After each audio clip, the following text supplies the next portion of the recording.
excited to share this content with you folks.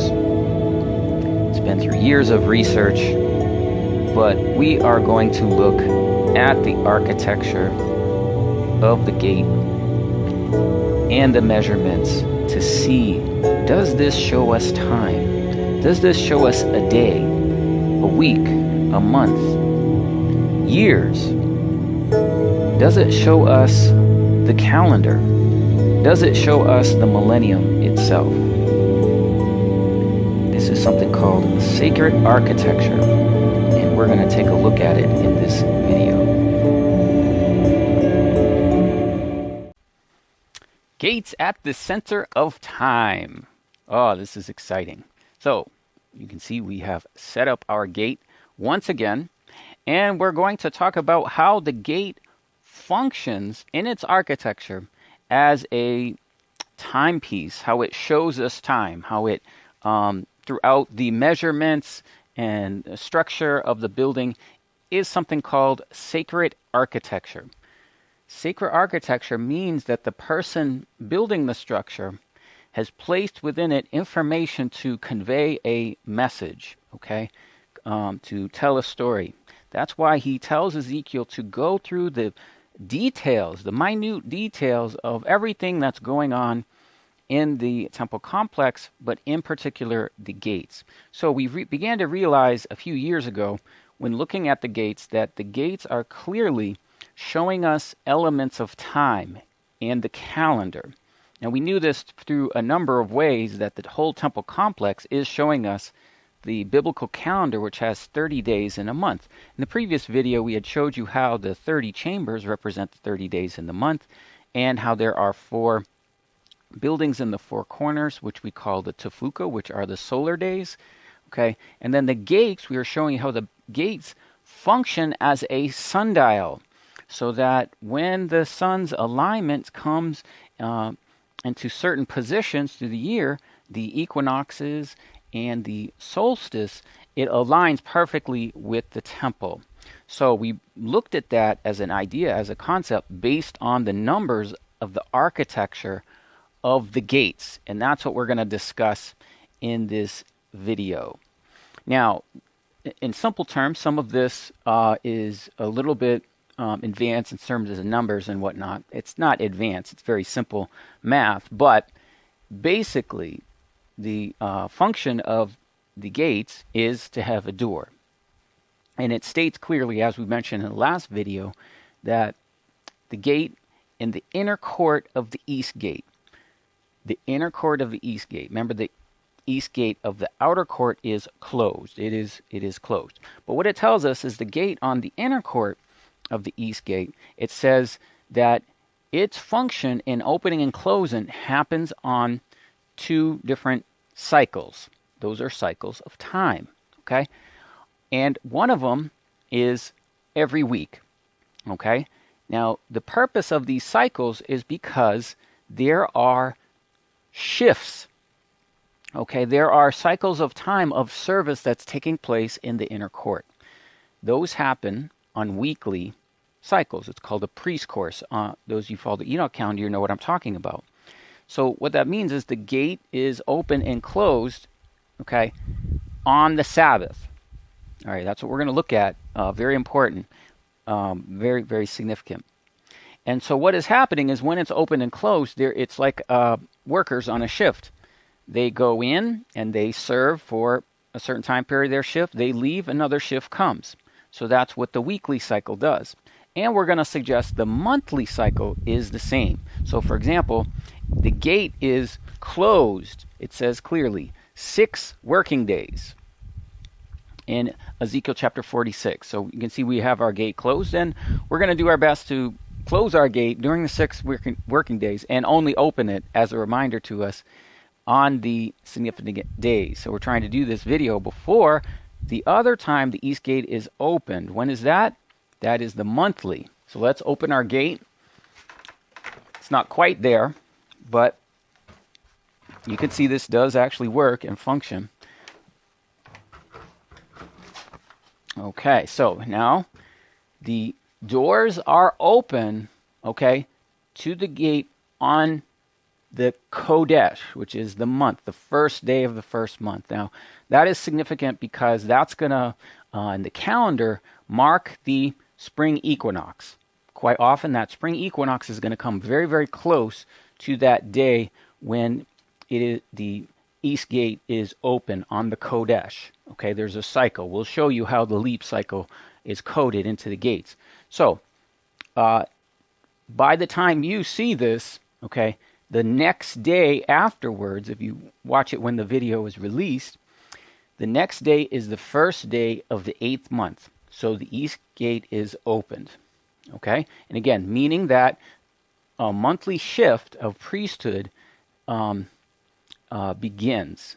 Okay, and that continues for a month, and then another shift of priesthood comes the following month. So you blow the trumpet on the Kodesh, the month, okay, and there are significant points where, all right, the Esther came before the king, for example. She said, I have not come before the king these 30 days. So she was only coming before the king once a month, every 30 days. All right. And we also see that in the cycle of the military. That's why we are convinced that Esther is the 144,000 and that the 144,000 are in 1 Chronicles 27 when there was a shift of monthly of troops. Okay. And those troops came every month. So again, the same cycle of when the gate is open on the monthly. Okay. So coming this week, we have the 6th day of the week, which is the preparation day for the Sabbath. Then the East Gate is open. All right. Then the next day is Shabbat, the 7th day of the week, and the East Gate is open. So you can clearly see in Ezekiel 46, it is giving us time, and we're suggesting those are shifts. Okay. Now, that is, very simple to understand, of course. But then what we must do is we must take the time to look at the architecture and look at the structure of the building, because there's more than going on than the gate just opening and closing at certain times, giving us time. The actual measurements of what is going on in that building gives us more time than any other structure in the temple complex. For example, we showed you in the previous video all the measurements. Well, of those measurements, many of them equate to time. So you can see that the doors are open on the Shabbat. Shabbat is a weekly cycle. Now, every 3 months, okay, every 3 months, there are 13 Shabbats. Shabbatim. I'm trying to say it in Hebrew, but basically what we're saying is Sabbath, there's 13 of those in every 3-month cycle. Well, when you enter the gate, the doorway entry is 10 cubits, and then the entry goes wider, 13 cubits. So that's what those 13 cubits mean. We'll show you exactly where this is, okay? Now, the other measurement is you have the doors, and outside the door was a porch. And if we measure the face of the porch to the back of the gate, picture this here is the back of the gate on the other side of the doors, okay? Well, that distance from here to the porch is 50 cubits. Now, 50 cubits, that's important to us because if we multiply that by 25.2 inches, which is the number of inches in a cubit, it comes to 1,260 inches. Yes, 1,260, just like in Revelation 12, the 1,260 days. That is precisely the measurement of the porch to the back wall, okay, of the gate. So that is clearly giving us 30 days in a month, all right, in this biblical order of the calendar, all right. The other thing about the area of the porch, imagine that this here is the porch. It is 10 cubits by 10 cubits. It's a perfect square. And it has a post, picture this as the post of a palm tree either side. Now, the 10 cubits. Now, if we look at that in feet, a cubit is 2.1 feet, okay? So if we multiply 2.1 times 10, right, that's 21 feet. So technically, yes, the distance of the porch is 21 feet.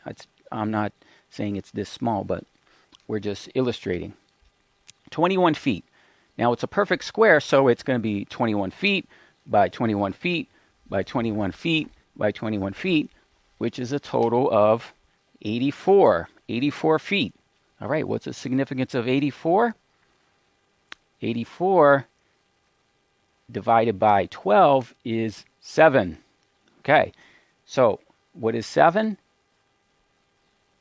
84 months, okay, is 7 years. So yes, the Shemitah cycle of when you rest is coded into the porch. The porch is 21 by 21 by 21 by 21 feet.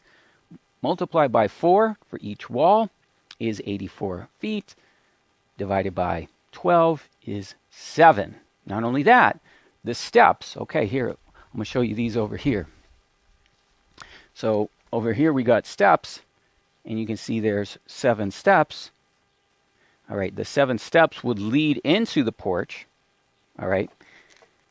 The 7 steps leading into the porch would,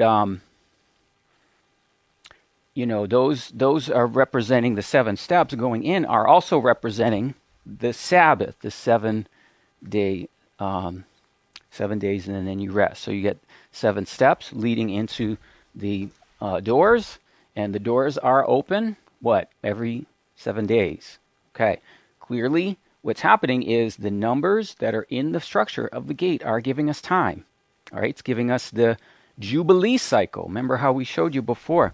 It was 50 cubits from the outside of the porch to the back wall of the other side of the gate, 50 cubits. Well, 50 is also the number of the Jubilee. So you count every 7 years. Okay, that's a Shemitah cycle where you let the land rest. That's coded in the porch. And the distance from that porch to the back wall is 50 cubits, which is the Jubilee. Now, I'm sure all this is just coincidence that these numbers align perfectly with biblical numbers related to time.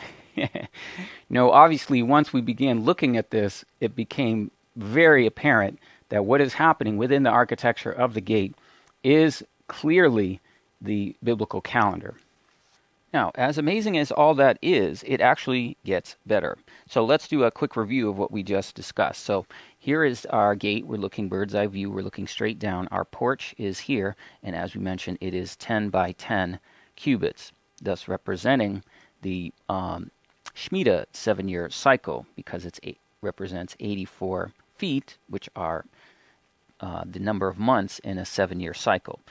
In this area here is where the steps would be, and there are 7 steps that you enter. Once you enter, this is called the threshold, and here you can see it says 13. Let's zoom in here. I'll get a zoom in on this so you can see it clearly. All right, so remember what our 13 is. That's the 13 is the number of months in a 3-month time period. You would have 13 Sabbaths. All right, so that's 13. Then once we enter and come in, you begin to observe something else that's really important in prophecy, and that is that there is a repeat of a pattern. Now, our pattern here is, as you can see, is there's a chamber here, and this is 6 cubits. Then you have a post here, which is 5 cubits. So you get a chamber, 6 cubits, a post, 5 cubits, 6 cubits, 5 cubits, 6 cubits, etc. Now, what is the significance of the numbers 6 and 5?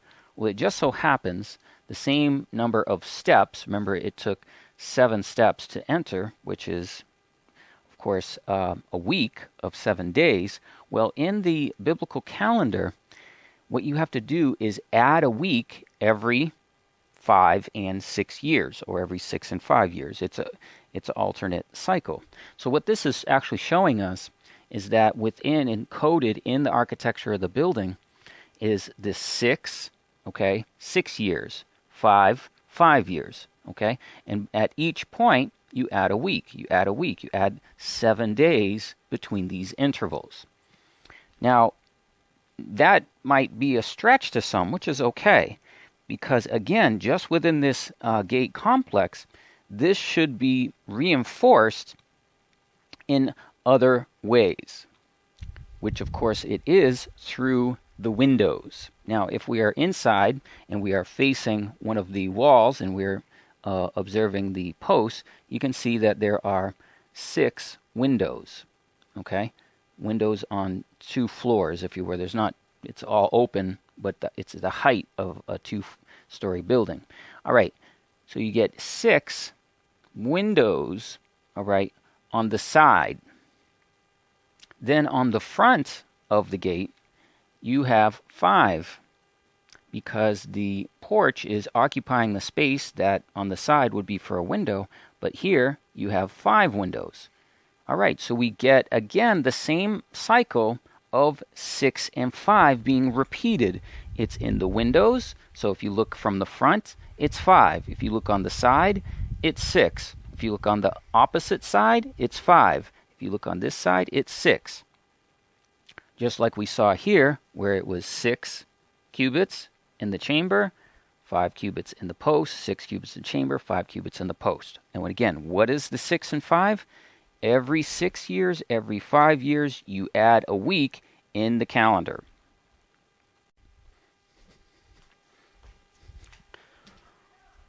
Okay, there we can see something clearly defined in the architecture of the gate. Now, we showed you before how the gate opens and closes at critical times. Now, this is another area that people struggle and debate over the calendar, over the leap cycle. They struggle and debate actually even over simple things like, when does a day start?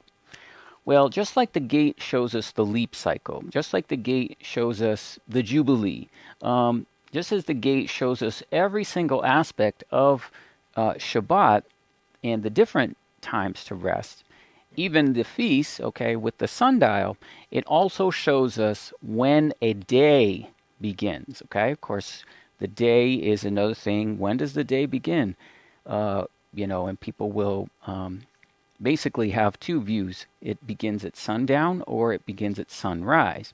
But once again, the gate itself will show the proof of when the actual time is. So as we showed you before, in Ezekiel 46 was showing us when to open and close the gate.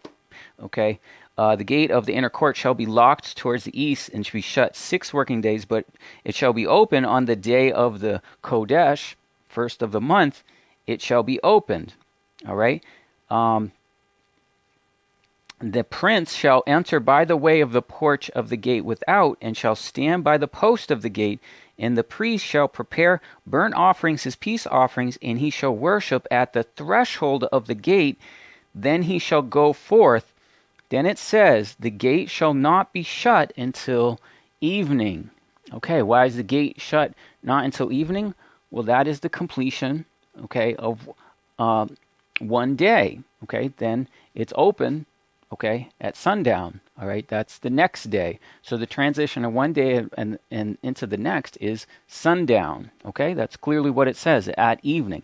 Now again, this is the instructions Ezekiel's giving about the gate, okay, in the first of the month. Now, if that wasn't good enough for you, of course, Nehemiah confirms this view of the gate and the time of the day when a day begins and ends. Basically, Nehemiah is restoring not only the gates, but he is restoring the worship and the Sabbath. Okay, and he reprimands the people. In those days, I saw people treading the winepress, bearing burdens on the Sabbath day, men of Tyre coming, buying and selling on the Sabbath day. All right, and he begins to rebuke them. In verse 19 of Nehemiah 13, and it came to pass when the gates of Jerusalem began to be dark before the Sabbath. Okay, same thing. The gates of Jerusalem. Now, what he's talking about is the gates outside the city. We're talking about the gates in the temple complex, but he's applying the same principle that we learned. When is a day? When it began to be dark, or sundown. All right, before then I commanded the gate should not be shut, and charged that they should not be opened till after the Sabbath. Some of my servants said at the gate they should bear no burden and brought him beyond the Sabbath day. Okay, so clearly within the gates is the information on when a day is. When does a day start? When does a day end? It's sundown. Okay, that's clearly what it says in Ezekiel. And that's clearly what it says in Nehemiah 12 when he restores the gates. He restores the gates of Jerusalem, and he restores the worship by the keeping of the Sabbath. Now, another thing we want to mention here in the principle of the Sabbath and the principle of the worship is something we have mentioned. Let's go to Jeremiah. I'm going to go to Jeremiah chapter 17.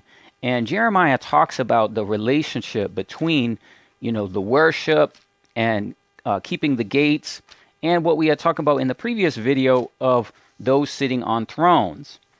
All right, Jeremiah 17:19. And go stand in the gate of the children of people, where the kings of Judah come in by way they go out of the gates of Jerusalem, gates outside the city.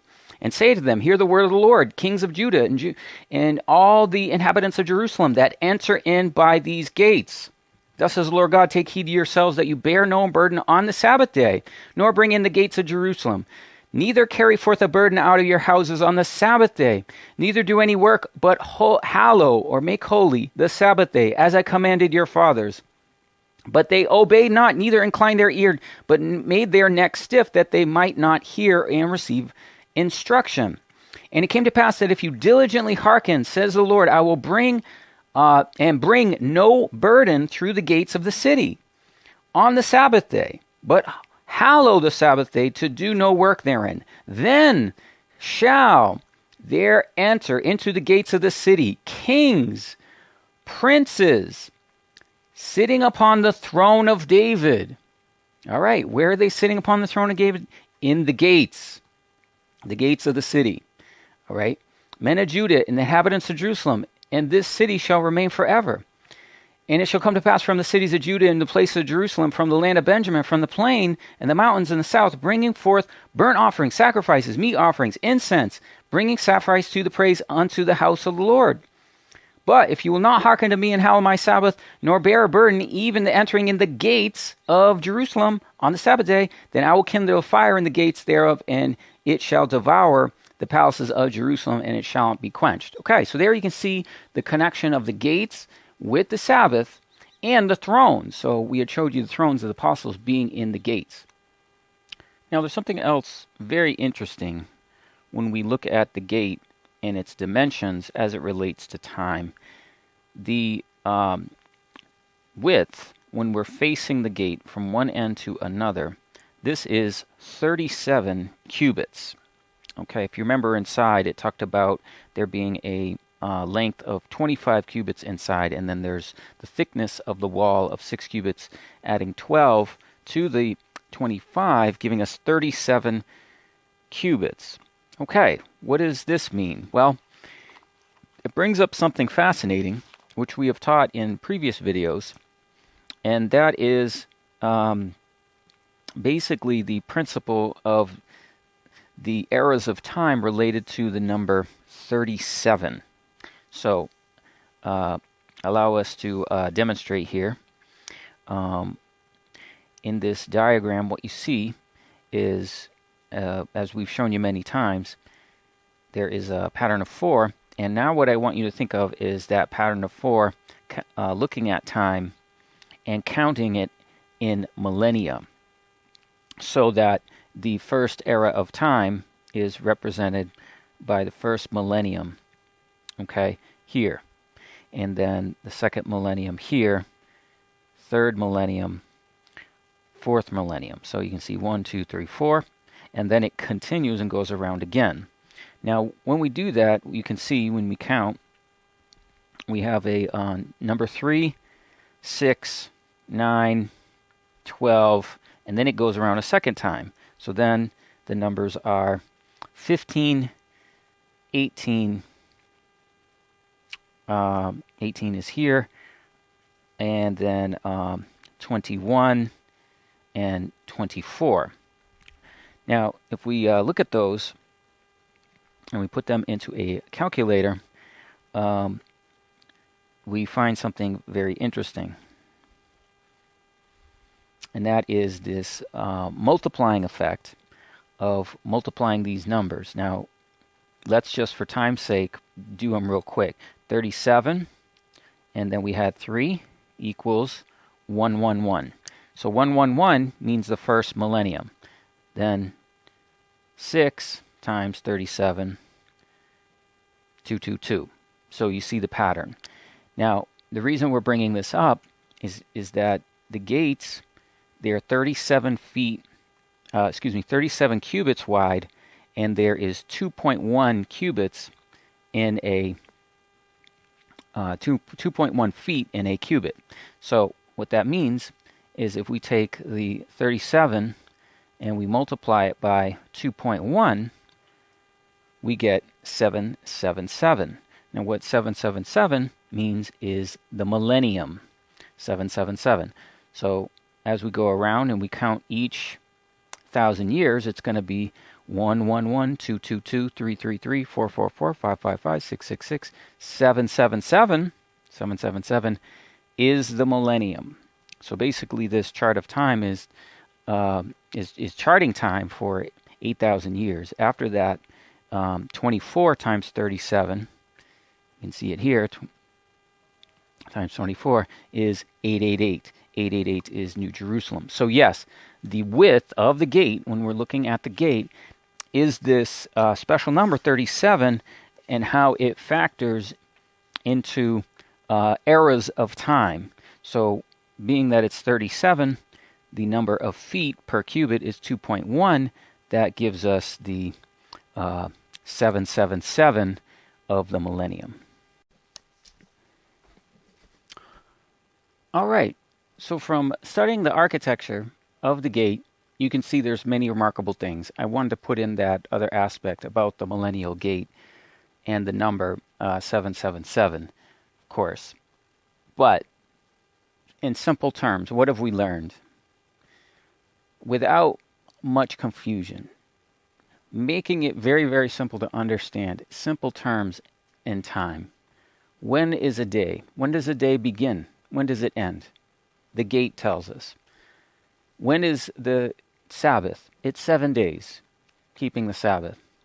It tells us the month. The gate is open on the Shabbat. The gate is open on the month. Okay, so it tells us a day. It tells us a week. Okay, it tells us the month. Okay, it tells us the years. So we saw coded into the years the distance, 1,260 days, 3.5 years, but giving us 360 days in a year. We also could see the Jubilee, the distance in the gate, from one end of the porch to the face of the gate and on the other. 50 cubits, 50 in the Jubilee. We saw the complex aspect of the leap cycle. In the calendar, we must adjust for a leap cycle, and we could clearly see that it's every 6 years and every 5 years, 6 years, 5 years, 6 years, 5 years. The distance between the chamber and the post and the windows outside the gate, 5 and then 6, 5 and then 6, 6 and then 5, etc. So we do not have to be confused about the calendar. We do not have to be confused about when a day begins and ends. We don't have to be confused about the Sabbath. We don't have to be confused about the calendar. We don't have to be confused about the feasts. Okay? All of that information is in the gates, the gate itself, the architecture. That's why it's so important that we measure the temple, the altar, and those that worship therein. Because within the architecture of the structure, it explains to us time. Okay? So, doing the calendar since 2014, and dealing with people and dealing with the myriads of opinions on when a day is, when the Shabbat is, nothing is more confused than the people doing calendars. It's very unfortunate. But you can see, once we reach the millennium, okay, there's no more confusion. The building itself is going to show you exactly what the calendar is, okay? It's in the architecture. You don't need a piece of paper. Now, this is very, very exciting, of course. We could show you that the gates are a sundial, okay, showing the cycle, which shows us when to keep the feasts. We can see the gates information showing us time. And this is just the beginning of the series, guys. This is very, very exciting series. So stay with us, and we are going to get into more aspects of the temple complex. Remember, at this point, we've really only started with the foundations, showing you the 3D model, and the measurements, and now we're beginning to focus on the buildings. If we have interior of the building, we'll share that with you, of course. But we're just at the gates. Now, in this video as well, there's a lot that we went over, and there's a lot that we went over fairly quickly, which I understand. So I'm going to do the same thing as the last video. I'm going to make a blog post that will accompany this video, because I think it's really important you get these things solid. This is really amazing. If you want to share with people on the calendar, it's the most proof. We can prove any other thing, but the temple itself is a remarkable story. And that's what the Most High has done. He has placed the information in the architecture. That's why it's called sacred architecture. It's holy. All the measurements we want to do exact and do precise, because there's something to them. So that's why it's important that we measure the temple, okay? So guys, that concludes this video. As we said, there will be a blog post. If you go lelandjones.com and you go to the blog, you'll see that we had a blog post on the straight gate that accompanied the last video. And then this one will have a blog post as well, Gates of Time, which will show you more of the verses and things that we went over fairly quickly in this video. So a voice came from the throne saying, "Praise our God, all you his servants that fear his name, both small and great."